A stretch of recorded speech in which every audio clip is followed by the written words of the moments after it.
জাকাতের দ্বারা আমাদের যে সমাজটা একটা সুন্দর অবস্থানে আসবে, তো আসলে এই জাকাত না দিলে এটার ইসলামী শরিয়তের কি বিধান রয়েছে?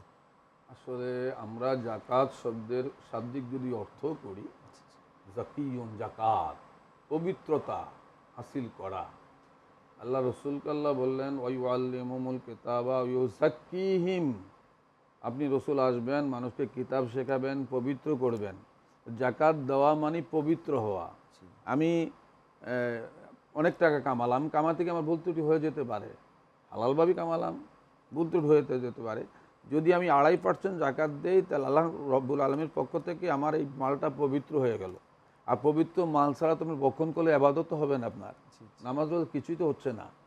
এক নম্বর হলো আমি পবিত্র হলাম জাকাতের ক্ষেত্রে। 2 নম্বর, পেয়ার রসুল সাল্লাল্লাহু আলাইহি ওয়াসাল্লামের কঠিন ঘোষণা।